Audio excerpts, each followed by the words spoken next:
Connor says, a European midfield getting outclassed by the Irish goat Josh Cullen, my skipper. 3 points on the board for Burnley, who said they were going to finish bottom. Not us. Welcome back to another episode of Where Clarets Walk. We've got Jordan, of course, back. Connor, who you've just seen in the picture there, who's been pestering the team this week. More on that in a minute. And in celebratory mode on holiday, Dan, how are you?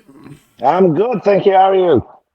Yeah, we're all right. I'm a bit worried that you, had you down as perhaps a team we could finish above this season, but maybe not, eh? We'll get into that in a minute. But yes, beating Sunderland 2-0, and it's actually put a lot of Mackems back in their place, Jordan. They came down thinking they're going to wipe the floor with Burnley. Not so. How was it for you? Well, it's like I said last week with Sunderland. I think beating West Ham gave them a bit too much confidence, so they came, almost ready to steamroll us, and it just didn't happen how they wanted it to. It were a brilliant day. It were a fantastic showing. It was nice to see us get back to winning ways, and I've still haven't come down off that high. I think I've watched the highlights a good 7 or 8 times. And a nice easy game to come at the weekend, going to Old Trafford as well. We'll get into that in a second. But coming up this week, we're talking Jaidon Anthony in or out. The fan base are a little bit split. Is Dubravka better than Trafford? Based on this weekend's action, we've clearly got the answer to that. And it's the final week of shopping. What do Burnley need to finish off this project? We'll get the panel's view on all of that. Plus, this season's away shirt. We're going to have a look at it. Is it any worse than this one? We'll get the panel's view on that shortly as well. But delighted to have back a very happy trio of Burnley fans. Connor, you've been at the training ground this week, saying hello to all the players. You're getting good vibes from them? Yeah, they're all eager to stop and say hello. It was quite a surprise actually, because Barnes' car rolled up, so we thought, all right, say hello to him. Took his picture and all that. And he went, oh, go around to the other side. I thought, okay. So we go around, and Joe Rowell sat there in the front, and you see Josh Cullen in back, and it's like, I didn't know what to say. I got too nervous. I was so excited. But no, I've got good vibes from all of them. It seems they're all very happy. Yeah, even Mike Tresor spoke to you after you ram him down last year. I didn't. I just thought, okay, keep quiet. Okay, yeah, brilliant. Right, let's talk about the game then. Brilliant result, Dan. Absolutely fabulous, and from a neutral point of view, so delighted to. All 3 clubs now have got 3 points on the board that have been promoted. Yeah, and I think you've made a lot of other clubs very nervous. Did you enjoy being back in the Prem at Turf Moor? You were all right, wasn't it? It was brilliant. It was absolutely brilliant. And what I did enjoy more than anything was they beat West Ham last week, and we're saying, we're safe, that's it, we're going to be brilliant. And we got beat by Tottenham 3-0. Tottenham then go to City and beat them 2-0, which makes our loss not look that bad. West Ham get hammered 5-1 by Chelsea at home, makes their win not look that good. And then we go and beat these boys, and we beat them. They had 2 chances. One, Dubravka makes a very good save. The second one, which was just kind of whips across the post. We have a goal ruled out for no reason whatsoever. And I'm sure people will say it was a foul. It wasn't. And then we score 2, and then we hit the post. We outclassed them. Straight and forward. I mean, we outclassed them. We outclassed them by a long way. And I think it shows a great sign for the season to come. Yeah, impressive. And we've got to talk about the masterclass of Cullen as well. Cullen might be the best centre midfielder in the world, says Refs Hates. Says Jordan, you having any of that? Oh, I'm having it. I'm on that bandwagon. My skipper, Josh Cullen. No, I think he's brilliant. I think we've been saying on here for a long, long time. If Cullen has a good game, we have a good game. I think he kind of proved that for Sunderland. And not only did he prove it, I think he just showed that bit of class that a lot of people like to ignore, I think, because he's always been there. In most games, just people don't want to acknowledge how good he truly is. Is that because he's not like the singing, dancing, step overs, this and that, but does the real dirty work and, puts a graft in? I'm not sure, but he was a class above any midfielder on that pitch on Saturday. Yeah. Can we talk about Jaidon Anthony a second with all 3 of you? There are some Burnley fans that dare suggest he shouldn't be in the starting 11. Now, as the club tweeted out the weekend, says an aura. Mick and Arna says, everyone saying he should be in the starting 11 has been proved wrong today. His work rate and his touch are unrivalled. Connor, Is that tweet right that those detractors have been put in their place a little bit? Yeah, I backed him for the longest of the time. I think I've been his biggest supporter. He's had many doubters. He's always seen as not done enough. He don't have a good work ethic. But I think that game really showed, especially when we moved back into the five back formation and he was dropping back, helping out. Some of the tackles he put in were unreal. And I do think out of any Burnley player I've ever seen, he's had the best first touch. He is unbelievable, to be honest. I was proud for him. I really was, and he has put a couple of fans in his place actually. Yeah, good on you. Dan, you agree? I wholeheartedly agree. I thought he had a fantastic game. I thought the whole team played very well, but I thought he played exceptionally well. You know, you can't really argue with it. He set one up and scored one, and he took his goal very well, albeit I thought he'd miss when he hit it. But anyway, but yeah, I thought he's played very well. He's proved a lot of our doubters wrong. His old club Bournemouth, they were all saying he's not up to scratch. I thought he had a good game. I thought he had a good game against Tottenham. You know, I know the result wasn't there, but I thought he played well, and I can't see any reason why you take him out of the squad. Cool. Jordan, anyone else we need to shout out? We'll talk about Dubravka in a second, but any more outfield players that need a shout out this week? It's got to be Cullen the Shy Hartman. That boy, he again, another real unsung hero. He puts in the serious dirty work and he looks so composed and, and he doesn't seem to get any sort of pressure coming into a brand new league from the Eredivisie we're in. And he's come to the Premier League and took to it like a duck to water. I think he's fantastic. He's overlapping runs, the way he tracks back, he's cutting in, the tackles he makes. He looks just as good as Walker does on that other side. So it gives you a real confidence that both flanks are covered so well. I thought him, and I also thought, albeit he got robbed of his goal, I thought Foster had a belting game. I agree with that as well. Okay. Tough run of fixtures coming up, though, Connor. United after the cup game, of course, and then the international break with Liverpool to follow as well. How'd you go to Old Trafford and get something? I know it's not this Old Trafford of old, but do you think he needs to set up differently than he set up against Tottenham and be a little bit less negative?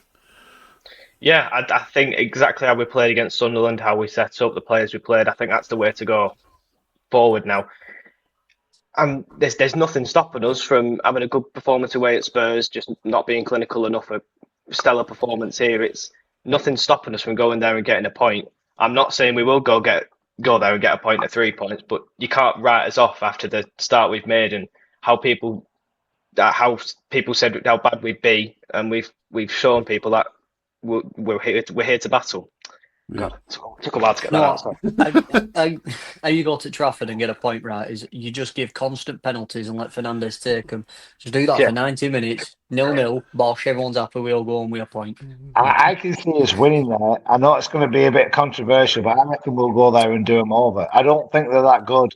They've not improved what they want over summer. You look at other teams that have, like Tottenham, Brentford, who's struggled. They've not really improved of United. I reckon we'll do them. Okay, right. We shall see next week. First of all, before we carry on, I just want to say a massive thank you to everybody who gave us a sub last week and gave us a like. There's so many amazing Burnley content providers out there, a lot longer format than this, and we're just grateful that you can squeeze 20 minutes of your week listening to these three mad lots talk about Burnley's adventures in the Premier League this season. Right then, now, Sunderland fans don't like Dubravka very much because of obviously his links to one certain former club, but he proved yet again just what a quality goalkeeper is. Now, the big question is he better than Trafford?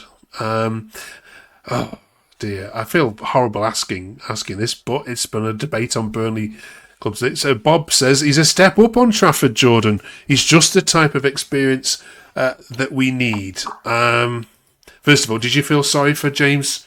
My best mate, Trafford this weekend at City. I wouldn't say feel sorry. It was gutting to see one of our own boys, he's a City boy, but like one of our own boys go there and have such a stinker. Was I surprised by it? No, I wasn't, because I saw what happened under VK. I also felt a bit of relief that I wouldn't have that panic for 38 more games.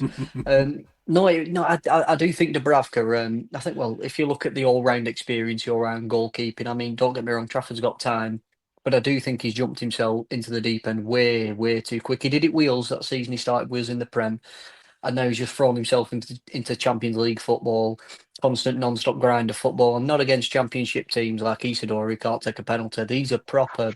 These boys will punish you on, turning on a sixpence. So I don't feel sorry for him because he should have known what he was going in for, being a City keeper. But it is a little bit disheartening to see, the love we had for him and him watch him, almost become an embarrassment, and we know he isn't. Dan, your share Jordan's view on that? To an extent, yeah. I thought, it's a shame for him because it's the problem with the goalkeeper. You make one mistake, it's highlighted because it often leads to a goal. If you're a midfielder, you misplace the pass, nothing really happens. But if you're a goalkeeper, you misplace the pass, it's exaggerated or it's magnified so much. So I do feel for the chap. That being said, and this is going to be, it may split opinion. When Trafford was sold, there wasn't an outcrying of, "Oh my goodness, we can't let him go. We've got to keep him." A lot of people are like, "If he goes, I'm not asked." And I know that seemed to be the general feeling of him. And Dubravka coming in and being he's not a flashy goalkeeper, but he's solid. And that's all you want in your goalkeeper, certainly for a Burnley fan. You just want him to be able to be solid. So I do feel for him. I really did. When he passed that ball to that player and he just asked it up, and you just think, poor chap. But I'm sure his millions of pounds a week made him sleep quite soundly that night. But you just thought he did feel for him, but similarly, it kind of enhances what the Burnley fans were saying, where he's not the finished article. But that sounds harsh. He's 21, 22. In 4 or 5 years' time, he'll learn from all of this. He will be a top goalkeeper, but now's too soon, and I think it's proved it. Yeah, he's not going to be in the World Cup, is he? As England's number one. No. Yeah, good. Just checking. I think right, your boys claim that. Your boy has so, definitely yes. claimed that after today. Is Everton going to sign him just for a change? Absolutely. Right, let's talk about signings. Then we've got one more week of the transfer window left. What do Burnley need, Connor, if there's money available? What position is the priority for you? It's going to sound a boring answer, but to be honest, I don't really see, looking at the team, especially that played last game, and you've got the signings of Royer and you've got other lads still to come in. I really don't think there's anywhere else we need to change. Why waste more money on more players that we just ultimately don't need? The bench is solid. Honestly, I don't think there's a position on the pitch that we need to replace. I think all round pretty solid. That's my take. You're happy with Brozier then, is it? Is your Yeah. Okay. He'll score above 5 this season. I don't know what you've been watching, but it's not the Brozier I watched last season. Jordan? Right, I think Connor missed a glaringly obvious answer. Get Teller through them doors. Bring him home. Okay. Nathan Teller, baby. But no, I honestly, no, I don't think we need to. I completely echo what Connor said. After watching that performance against Sunderland, I think we'd just be paying wages that we don't really need to pay. I don't think we have the money to go and get a game changer or anything like that that's going to drastically change that team. Unless it's Nathan Teller, who I am still clinging on hope that he's coming home, and we're just leaving it, letting us sweat a bit. But yeah, no, apart from that, I think it'd be a waste of time now. Reassess, reevaluate, and wait for January. Dan, 3 for 3? No, I'm going to just slightly disagree. I know we've said for ages we need a striker. We haven't seen Broad yet, and we know Foster isn't firing on all cylinders. I just think we need a creative midfielder just to change the tempo. I know that Chinal came on, he played all right. I didn't rate Ugachukwu. I thought he was all right defensively, but not much going forward.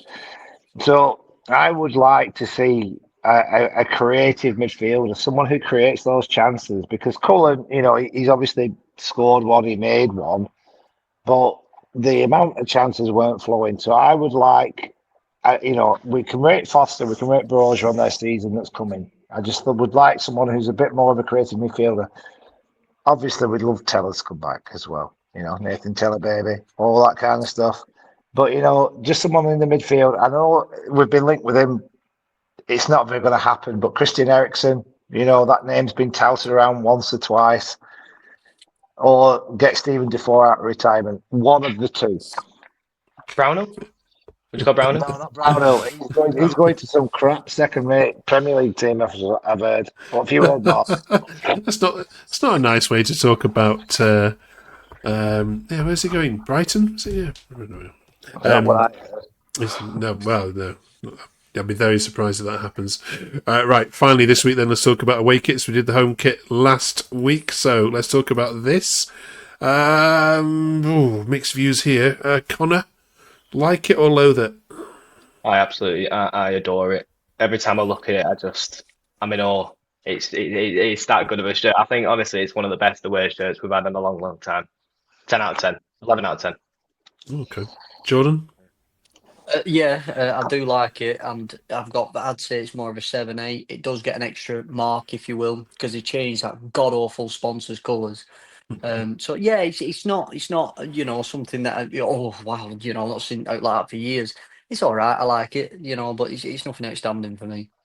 Yeah, it's good. It's an okay away shirt. It's not the best away shirt we've ever had. I prefer the third shirt, the black one with the honeycomb yellow on it. I think that's better. But it's not bad. It's all right. We'll probably play it 3 times because everybody else wears blue. Yeah, so you need it for West Ham and Villa, don't you? Right. What's the worst though that we've ever had? In the comments, please. We'll shout out some of these next week. It's not a bad shirt. It's a bloody awful shirt, isn't it? That was only a one-off special, though. That's a wet special. Yeah. Let us know what the worst away shirt you ever seen your side play in. That'd be great. Next week, of course, then we'll be talking all things Man United. And, of course, we also have mentioned Derby County as well, who are looking forward to jumping around with you in the Cup. And we'll see you on the other side of both of those games ahead of an international break, which is going to just ruin the momentum. An away win at Old Trafford, Dan says. It's going to happen. Might be worth a £5. See you next week.